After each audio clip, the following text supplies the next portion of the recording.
the name Rinvolucri already.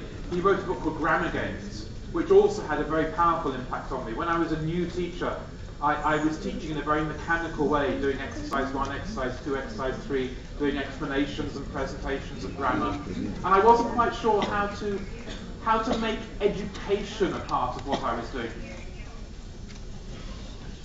I can hear angels talking to me. But this book was the one that inspired me to try and do something different. It's full of mad ideas. It's not just a normal recipe book with worksheets and things. The ideas are really quite bizarre. For example, there's one activity that involves doing a role play where your class all take the role of pieces of furniture. You know, so somebody plays a table and somebody plays a chair. It's that kind of book. It sounds a bit bizarre, but it's very, very interesting. And even if you don't do the activities, just reading about them will make you think a little bit about what grammar is and how you might make it interesting for students. I quite like grammar books. I thought I should mention one grammar book. This is my favourite. It's called the Collins Co-Build Grammar. And I'd like to mention this one because it's so different from all the other grammars. It's not really a grammar book to use with your students because the terminology it uses will just confuse them because it uses a different way of looking at English. But if you're interested in language and you'd like a different angle on how language works, please have a look at the Co-Build Grammar because it's quite inspiring and it's definitely a different description from everything else. It's based on corpora. It's based on the new technology of analysing language and seeing how it works. It was the first real product that came out of this new computer world where we can analyse lots and lots of language. On the subject of grammar, I'd like to mention one more book, which again may be on sale outside here. I'm not sure, but it's a Macmillan title. This is by the amazing Mr. Scott Thornbury, who's a very powerful influence on many teachers nowadays. The book is called Uncovering Grammar. And it's one of those books that rattles your cage. It's one of those books that it has the potential to make you go, wow, that changes everything about how I thought about grammar. I'll just summarise the proposal in a few sentences. He proposes that most of our lives, probably, we've thought of grammar as a noun. Well, of course it's a noun. Grammar is a noun. If it's a noun, grammar is something that you can give to somebody. It's a thing. A teacher can present grammar to the students. Students can have grammar in their heads.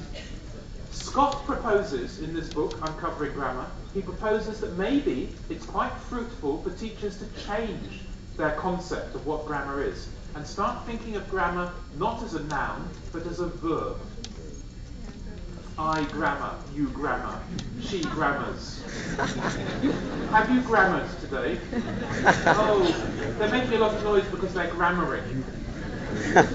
I don't know if that sounds ridiculous. It's one of those interesting steps in thinking about how we teach.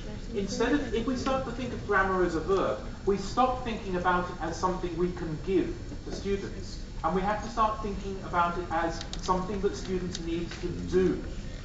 Like a skill, like listening or writing. They need to grammar. They need to do it in order to learn it. The presentation, the input, the giving of the noun is significantly less important, is what he's suggesting. The important thing is that the students get the chance to play with it, to try it, to practice it. The importance of practice. So if you like the sound of that idea, please read that book. It's one of those rare books about methodology that is as exciting to read as a detective story, because it really challenges how you think. And it's very practical, lots of practical ideas in the book. One more. And the last book in this list, The Tao of Learning, or the Tao of Learning. There's lots of books around with Tao in the title. You can even buy The Tao of Winnie the Pooh. These are all variations on the ancient Chinese writers, Lao Tzu and Chuang Tzu, who wrote some philosophical writing long, long ago in the past, thousands of years ago. This is a particularly good one. Many of the books with Tao are not very good, but this one is particularly good. The Tao of Learning by Pamela Metz. And I think this has got quite a lot of really quite insightful thoughts about education. Not specifically about language teaching, but about education in general.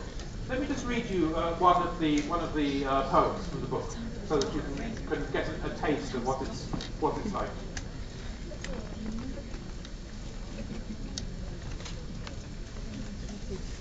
The ancient teachers didn't try to educate their students, but gently taught them not to know. When students think they know the answers, they are difficult to teach. When they know that they don't know, students can find their own way.